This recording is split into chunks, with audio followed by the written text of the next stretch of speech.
네, 연말을 접어들수록 마음이 여유로워지고 또 거래량은 한산해집니다. 좀 더 여유로운 마음으로 내년을 준비해 주세요. 이제 월가이드의 주인공 이항영 의원님 나오셨습니다. 안녕하십니까? 네, 안녕하세요. 네, 간밤에 뉴욕 증시 경제 지표도 좋았고 또 금리는 더 내려갈 거고 긍정적인 분위기가 이어진 것 같아요. 네, 맞습니다. 미국 주시장은 늘 말씀드린 두 가지만 보면 됩니다. 이익이 얼마만큼 증가하고, 그 다음에 이제 밸류에서 따지는 이제 금리 이런 것 좀 전체적으로 보셔야 되겠습니다. 그러면 이익 하나하나는 잘 모르겠지만 전체로 경제가 좋아지냐 나쁘지냐를 대표적인 것을 보여주는 것이 GDP 아닙니까? GDP 성장률이 지금 2년 만에 최고치가 나왔습니다. 물론 이제 4분기에는 약간 떨어질 수 있다고 얘기하지만 네. 전체적으로 3분기에 4.3% 엄청나게 놀라운 수치. 예상치는 지금 마켓워치 기준으로 보면 3.4% 정도였으니까 상당히 높게 나왔습니다. 그에 대한 주시장 일정 수준 반영이 좀 있었다고 봐야 되겠죠. 그러면서 결국 S&P 500이요. 오늘 다시 한번 사상치 효과를 기록하면서 올해 들어서 38번째나 사상치 효과를 기록했습니다. 그 주인공이 누구겠습니까? 마침 저희가 어저께 좀 그런 통계전을 얘기했던 엔비디아 있지 않습니까? 엔비디아가 오늘 주가에 끌고 가는 아주 선봉에 섰었죠. 엔비디아가 앞세우고 알파벳도 앞세우고 이러면서 주가가 다시 한번 사상치 효과, 38번째 사상치 효과 같다는 거 꼭 기억하시면 좋겠고요. 사실 올해 들어서는 이런 지수보다 더 올라간 게 하나 있죠. 은둔이지만 더 중요한 이제 금이죠. 금이 오늘 또다시 사상치 효과 엄청난 상승 흐름을 보이면서 은는 더 올라갔지만요. 금은 올해 들어 참고적으로 알아두시면 좋을 게 올해 50번째나 오늘 사상치 효과를 기록할 정도로 저는 강한 흐름을 보여줬습니다. 이런 것들이 그만큼 시장에 힘을 보여주는, 늘 말씀드린 시장은 좀 기본적으로 좀 긍정적으로 보이는 것이 미국 주시장 하시는 데는 좀 적당한 성격이다, 이렇게 말씀드릴 수 있겠네요. 네. 오늘 S&P 500 지수가 올해 들어서 38번째 사상 최고가였고요. 금은 50번째 사상 최고가였습니다. 자, 그럼 인사이트 들여다볼까요? 함께 보시죠. 오늘의 주제는요, 월가의 내년 주식시장 전망입니다. 어제에 이어서 2탄이네요. 네, 맞습니다. 오늘은 이제 CNBC에서 그동안에 이제 지금까지 거의 다 나왔다고 봐야 되겠는데요. 월가의 주요 IB들 그리고 주요 독립 리서치의 내년도 전망, 일단 지수 위주로 말씀드리겠는데 전반적으로 그것에 통계를 다 냈습니다. 이번에 집계한 것은 14군데가 되겠는데요. 기본적으로 보면 내년 말 평균에 지금 이들의 전망은 7,629포인트 정도 나옵니다. 그래서 어제 지수 대비 보면 11.5% 정도 올라가는 거거든요. 그러니까 네. 지금까지 재작년부터 재작년, 작년, 올해까지 해서 올해도 갑자기 주가가 크게 떨어지지 않는 한 10% 이상 상승할 거 아니에요. 가능성이 커져 있죠. 갑자기 무너지지 않는 한요. 그래서 3년 연속 두 자릿수 상승했는데요. 지금 이런 전망대로만 간다 그러면, 평균만 간다 그러면 내년에도 10%대, 그러니까 두 자릿수대 상승이 기록할 가능성을 좀 월가에서 예측하고 있다는 점 먼저 보셔야 되겠고요. 가장 중요한 것은 추가적인 금리 인하. 다시 확인드리겠지만 점도표에서 지난 12월 달에 얼마 전 2주 전에 했던 연준에서 했던 점도표는 내년에 한 번입니다. 금리나 그들 점도표 찍은 거는. 근데 월가에서는 지금 두 번을 예측을 하고 있죠. 왜냐하면 패드워치 툴 기준을 보면. 근데 더 할지 안 할지는 아무도 모르죠. 오늘 트럼프 대통령이 또 여러 가지 말하는 분이지만 트럼프 대통령이 이런 얘기했습니다. 다음에 연준 의장이 되는 조건은 딱 하나밖에 없다는 겁니다. 금리? 금리도 금리지만 금리를 왜 내리겠습니까? 여러분들 금리 내린다고 좋아하시는 분도 계시겠지만 주가 아닙니까? 네. 딱 그 얘기를 했습니다. 주식시장이 올라가는데 도움이 되는 사람도 자기는 기준이 그거 하나밖에 없다는 겁니다. 지금요. 물론 말을 쉽게 하는 사람이지만 어떤 그런 관점에서 보면 금리는 지금 한 번 금리 인하로 그칠 가능성은 거의 없다는 얘기죠.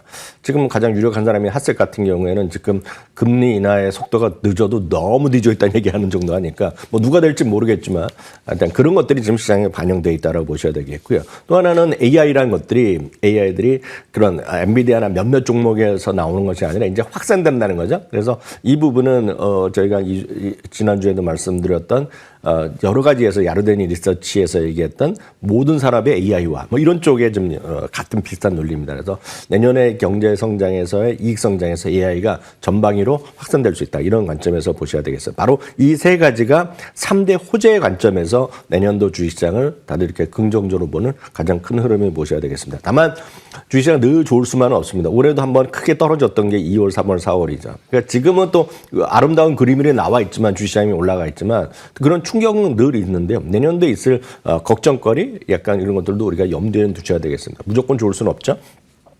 첫 번째는 중간 선거라는 거죠. 그러니까 중간 선거에 때면 항상 주시장이 약간 좀 쉽지 않았다라는 이런 경험도 있다라는 얘기하고 있겠고요. 두 번째는 노동시장에 대한 문제점이 있는 거죠. 그러니까 노동시장이 상당히 쿨링 다운하고 있고 신규 일자리가 많이 줄어들거나 아니면 일자리가 줄어들 가능성에 염두가 두고 있죠. 그리고 또 특히 이 일자리 중에서도 엄청 좋은 일자리들 얘기하는 거, 비싸고 좋은 일자리. 그러니까 AI에 관련된 뭐 칩이나 이런 컴퓨터 사이언스 이런 쪽에 했던 분들이 지금 일자리에 죽지 않고 일단은 일자리를 나온 다음에 어려움을 겪는 분들 꽤 있는 거로 좀 알려지고 있다는 얘기죠. 그런 것들이 있겠고요. 세 번째는 가장 중요한 거 지금 멀티플 자체가 비싸다는 거냐. 멀티플 자체가 좀 낮아졌다 하더라도 22배에서 22배 후반 23배 정도 가 있거든요. 그러니까 이런 높은 밸류에이션에 대한 부담감은 시장을 억누를 수 있는 요인입니다. 그래서 늘 말씀드리지만 아무리 시장이 좋다고 하더라도 레버리지 일으키거나 이렇게 보고 단기적으로 시장이랑 상관없이 시장이 주류에서 이렇게 움직여야 되는데 주류랑 상관없는 주식을 좀 꿈만 갖고 희망을 갖고 한다 그러면 그 재미가 없죠. 올해도 여러 가지 그런 것들이 있었죠. 예를 들어서 말씀드리면 뭐 장기적으로 좋을 수 있지만 양자 컴퓨팅이 상당히 핫한 적이 분명히 있었습니다. 네. 대한민국에. 그리고 또 중간에는 소위 가상화폐 관련 주식들은 엄청 크게 움직인 적이 있었고 최근에는 뭐가 움직입니까? 저희도 몇 번 소개해드렸지만 우주항공 관련 것들이 갑자기 난리 나 있습니다. 스페이스X 뭐 등등 재료를 갖고 있는데요. 이런 것들은 하나의 어떤 지나가는 공허한 꿈같이 사라질 수 있는 것들입니다. 왜냐하면 기본적으로 흑자가 아닌 것들이 대부분입니다. 최근에 올라가는 우주항공도 마찬가지거든요. 그래서 그런 것들이 여러분들 유의해 보셔야 되겠고요. 그럴 때마다 늘 말씀드리지만 장기적으로 좋다. 그러면 크게 떨어졌을 때는 다시 한번 사는 그런 조정은 기회라는 인식. 그리고 종목 선정은 상당히 우량주. 그리고 계속 말씀드리면 시장의 중심에 있는 것들 위주로 본류 위주로 하셔야 되겠고요. 그리고 역시 현금 흐름이라든가 퀄리티 늘 기본입니다. 이익과 어떤 금리, 안정적인 이익, 적자 회사는 아주 조금만 뭐 이렇게 하셔야 될 것 같다라는 관점에서 다시 한번 정리해드렸고요. 표를 한번 정리해드리면 지금 오펜하이머가 8,100부터 해서요. 제일 낮은 적이 뱅크 오브 아메리카가 7,100 정도까지 나오면서 평균은 7,628포인트 그리고 미디안 값은 7,650에 월간 목표치가 있다는 것 정도도 참고로 인식하시면 좋겠습니다. 네, S&P 500 기준으로 이제 두 자릿수의 이제 상승률 내년에도 기대하고 있는데, 네, 호악재 한번 다 정리를 해봤고요. 조금 더 될 놈으로 가져가는 연말이 내년에도 또까지 이어질 것 같습니다. 자, 그것이 어떤 것인지 좀 헤드라인 통해서 살펴볼 텐데요. 오늘은 마이크로소프트 소식부터 전해드립니다. AI 지출 급증 수혜주 마이크로소프트 지명됐는데요. 데나이브스의 분석이네요. 네, 맞습니다. 그 웨드부시 데나이브스가 얘기했는데요. 사실 올 한 해 보면 지금 매그 7 중에서 가장 강하게 달린 거는 지금은 알파벳입니다. 그렇지만 알파벳이 올 상반기 내내 재미없었고 정확히 보면 7, 8월까지 안 좋았거든요. 그때마다 상당히 핀잔을 받고 막 이랬던 거였는데 꾸준히 갖고 간 분들은 이제 올 한 해 최고의 수익 중에 한 주식을 여러분 갖고 가신 것이 되겠는데요. 최근 들어서는 이제 작년에도 가장 히트했던 건데 올해 재미없는 거가 이제 마이크로소프트인데요. 그래서 마이크로소프트와 아마존에 대한 최근의 관심이 지금 늘어나고 있는 그런 시기적 특성이라고 보셔야 되겠습니다. 그래서 알파벳을 견뎠던 분들은 마이크로소프트도 뭐 왜 안 되겠냐 이런 생각 정도로 좀 편안하게 생각하시면 되겠는데요. 데나이브스죠. 웨드부시 데나이브스가 지금 마이크로소프트 사야 된다라는 얘기를 하면서 지금 목표 주가는 $600를 훨씬 넘겨놓으면서 지금 30% 가까이의 상승 여력이 있다라고 얘기하고 있습니다. 목표 주가는 정확히 말씀드리면 $625고요. 목표 주가를 다시 올리지는 않았지만 뭐 강력 매수 의견을 다시 한번 확인했습니다. 2025년에는 상대적으로 부진했는데 2026년에는 반전 스토리가 있다는 얘기를 하고 있습니다. 참고적으로 마이크로소프트는 S&P 500 그리고 나스닥 대비 상대적으로 큰 재미가 없었죠. 거의 S&P 500 비슷한 수준. 그리고 나스닥보다는 처져 있고 다만 매그7 같은 거에 비해서 훨씬 적었죠. 매그7 전체적으로 26%니까요. 그보다 훨씬 적게 올라갔는데요.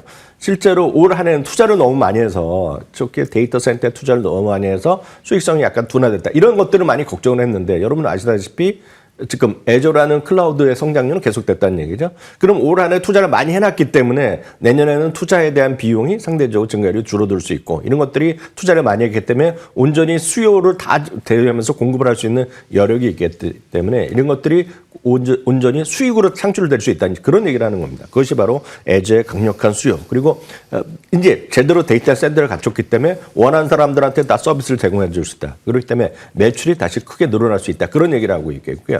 역시 지금 기업용, 개인용 하면서 그런 OS 시장에서 압도적인 일이 아니고 경쟁자가 실제로 없는 거 아닙니까? 현재까지 보면은요. 그렇기 때문에 마이크로소프트의 기본적인 흐름에 대해서 좀 자신감을 갖고 내년에 크게 올라갈 주식 중에 하나를 마이크로소프트를 지목하고 있다라고 보셔야 되겠습니다. 다만 실적 발표 이후에는 약간 그 딴 거에 비해서 이익 증가율이 약간 둔화될 수 있다. 그런 얘기 때문에 약간 투자 의견에 대해서 약간 썰렁한 적도 있었습니다. 그래서 최근에 실적 발표 이후에는 투자 의견을 내린 것도 있고 목표 주가를 내린 것이 두 군데 있지만 오히려 대부분은 여전히 목표 주가를 올린 상태라고 보셔야 되겠습니다. 시가총액 4위인데요. 1위, 2위, 3위, 4위가 별로 차이 없는 그런 수준까지 저는 갈 거라고 전 생각을 하고 있습니다. 네. 그렇군요. 네, 시총 1위부터 4위까지 뭐 순위가 중요한 게 아니고 이제 같이 이제 갈 것으로 예상을 하는데 마클레이즈에서도 마이크로소프트와 엔비디아를 좀 꼽더라고요. 자, 다음은 밸런스 소식입니다.